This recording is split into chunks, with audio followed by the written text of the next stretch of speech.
show, that could be you. Will doesn't have to do anything to get on the show. He just has to wake up, open his garage door, pop his camera on, and poof, here he is. Yep, and then chug a martini before I come in, and I am good to go, kids. I am good to go. I also have my blankie out here, so this keeps me nice and warm as well. Is that lucky? Yeah, you got I have little to. whoopee. I need one of those. I need a blanket. Yeah, I don't know. Either way, though, it needs to be heated, that's for sure. Either way, as I have my blanket on my lap, I'll give you some news. And as hard as our guy KB tried to inspire the Bills to a win over the Chiefs on Sunday with that pep talk, and granted, I felt like diving through a table for KB.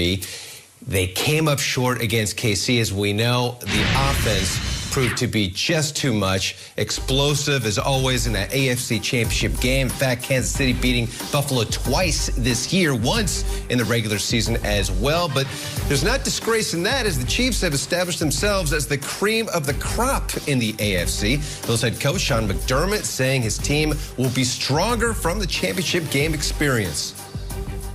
There is still a gap from where, in terms of where we are and where they are. And it's just not one answer as to that solves that problem.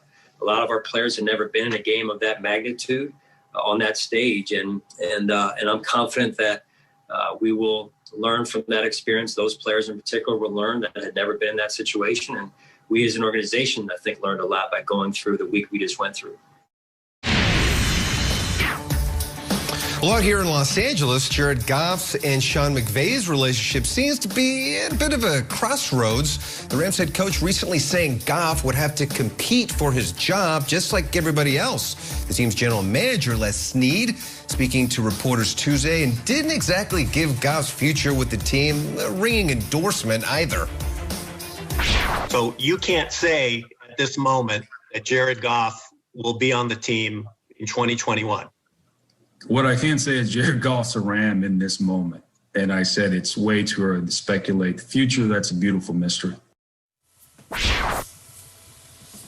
Yes, it is. In this moment, Omar Ruiz did report that passing game coordinator Shane Waldron will become the new offensive coordinator for the team. The question becomes, Kay and guys, is whether he is going to be designing plays for Jared Goff, because after all, we were hyping up the Wolf of Ball Street on the show, and he balled out in a short amount of time that we saw him out there. So a lot of things in flux in LA, especially in the quarterback position.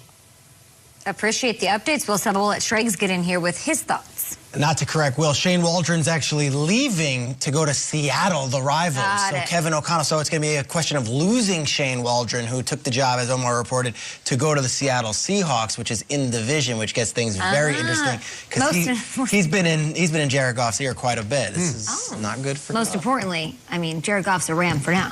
For now, a beautiful mystery, not for Jared. It's less of the way with words. That one hurt for me. Yeah, let's talk quarterbacks, shall we? Following their loss to the Bucs on Sunday, and Schrags appreciate that. Aaron Rodgers said his future in Green Bay was uncertain. Now, yesterday, he clarified his post-game comments. Take a look. Now, obviously, after the season that I had, and potentially win an MVP, and we obviously made it another good run. I don't think that there's any reason why I wouldn't be back. But look, I think there's not many absolutes, as you guys know, in this business. So to make an absolute statement about something that is not an absolute, just I didn't do it, and I guess that's why I went kind of nuts. Yeah. We talked about this a lot, Nate. Everybody's talked about it since making those comments. He sort of said when he was talking to Pat there also that he was just removed from crying in the locker room with his teammates and the loss. So he didn't say I was emotional or I was speaking out of emotion, but he sort of alluded to the fact that played into it a little bit. What did you make of what he said yesterday to Pat McAfee? He's very candid. Long interview, yeah. I listened to all of it. He was very chill. I like seeing Aaron Rodgers on the Pat McAfee show. Shout out to Pat McAfee doing his thing after he got done playing. Yesterday we did our concern. Out of 10, where do you feel like this is a concern for Aaron Rodgers leaving Green Bay? And I said it's a 1. And I was very matter of fact. We think that the Green Bay Packers, they're going to let Aaron Rodgers go after having an amazing season, most likely our MVP. And I said it yesterday, I'll say it again. The grass is not always greener on the other side. The grass is greener in Green Bay for Aaron Rodgers. He has a great tight end, a great wide receiver, and the only thing that is going to change is him having more involvement in the decisions that are made on this team. And I feel like that's where he's at right now. After taking a breath, letting his tears out, his frustration out, I feel like he understands the best place for Aaron Rodgers right now, not saying he'll finish his career, right now is Green Bay. You know, Rodgers does the media differently. Like, I think that the reaction to this is amusing nationally because this is how he's talked all season. Like, he's extremely candid. He has a vendetta against cliches. And, you know, we know this. Kay, you spoke to him. I spoke to him. If you watch McAfee's show, this is kind of how he talks all the time in absolute honesty, which is why I think one of the things I took away from him talking to McAfee yesterday was when he's like, the whole thing about I'm not certain I'm going to be here is like, it's nothing I haven't said before. I've said this over and over and over. And he's just saying, look, I don't know for sure. Maybe they'll decide to trade me. I don't know that. What I know is he wants to be there. And I think he's going to be there. And when you hear Mark Murphy, the president, say there's no way in heck he's not going to be there, I think that's just a fact. At some point, they have to sleep in the bed that they made with drafting a quarterback. Right. I don't think it's going to be in this offseason. I don't think it's maybe going to be in the next one.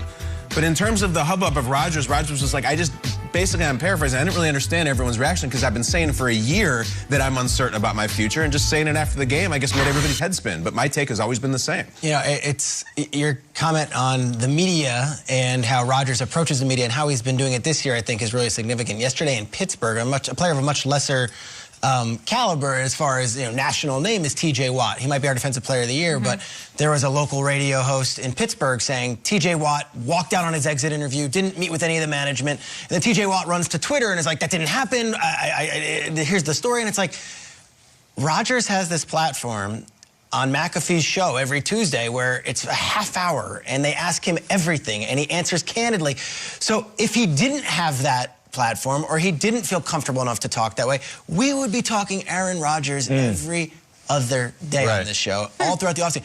So to Rodgers' credit, he nips it in the bud. Nothing gets lost in translation. He's like, this is me talking. This is not speculation. This is not sources. And I appreciate that. And I think it does change the paradigm because for years I've lived in New York and it's been Eli and Darnold and it's been these quarterbacks who do a 10-minute interview on Monday on WFAN and it's just stock answers and there's speculation anyway.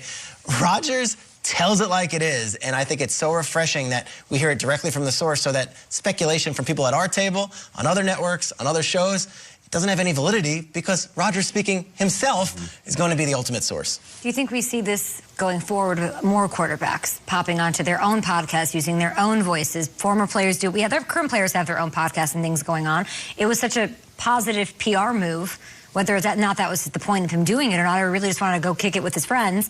Everyone's looking at him a little bit differently this year because it's who he really is, not what the narrative around him is. It's as good, if not better, than any of the sit-down interviews any of the networks do on the pregame shows where we gloss it up with B-roll and do it. It's 30 minutes of just candid conversation. It's like a podcast, and that's really the ultimate compliment for conversation. But do you think more quarterbacks will do that? Depends who they are. They shouldn't. They can't do it like he does. He's pretty good. He's 15 years in. No, I don't.